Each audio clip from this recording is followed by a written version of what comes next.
प्रत्येक वर्ष देश के प्रधानमंत्री दिल्ली के लाल किले से तिरंगा झंडा फहराते हैं। इस समारोह में देश ही नहीं विदेश के मेहमान भी शिरकत करते हैं।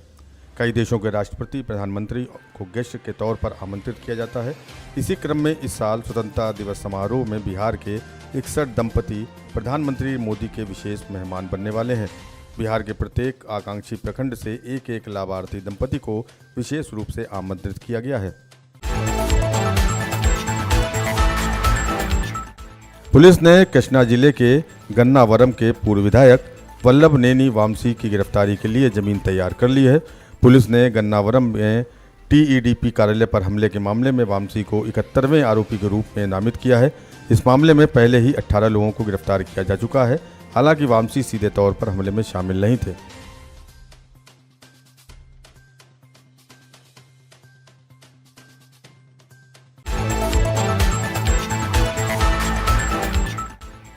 मंत्री पोन्नम प्रभुरू ने कहा कि राज्य में अभिव्यक्ति की आज़ादी को लेकर कोई समस्या नहीं है।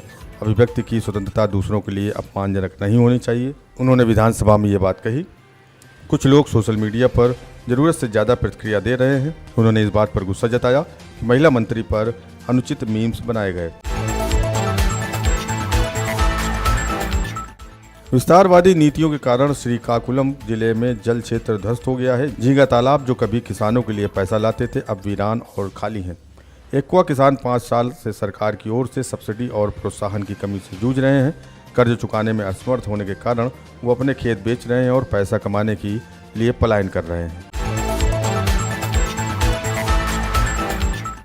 हिमाचल प्रदेश, उत्तराखंड और दिल्ली में भारी बारिश का दौर कम से कम 1 दिन और जारी रहेगा। इसके अलावा अगले 8-10 दिनों में महाराष्ट्र समेत उत्तर भारत में अधिक बारिश होगी, लेकिन प्रायद्वीपीय भारत और पश्चिमी तट पर बारिश कम हो सकती है। वहीं केंद्रीय पृथ्वी विज्ञान मंत्रालय के अगले 8-10 दिनों में महाराष्ट्र समेत उत्तर भारत में अधिक बारिश होने की संभावना जताई है। भारतीय निशानेबाज स्वप्निल कुसाले को पेरिस ओलंपिक 2024 में कांस्य पदक जीतने पर सेंट्रल रेलवे के खेल प्रकोष्ठ में विशेष कार्य अधिकारी के पद पर पदोन्नत कर दिया गया है। इससे पहले वो टिकट कलेक्टर थे।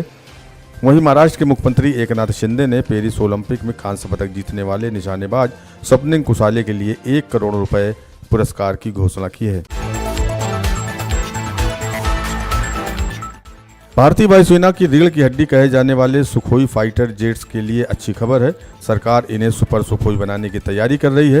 हिंदुस्तान एरोनॉटिक्स लिमिटेड को 84 सुखोई 30 MKI लड़ाकू विमानों की पहली खेप को अपग्रेड करने की मंजूरी मिल गई है।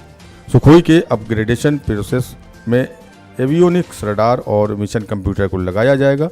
वहीं सुखोई के अपग्रेड की लागत प्रति जहाज लगभग 130 से 140 करोड़ रुपए के आसपास होगी।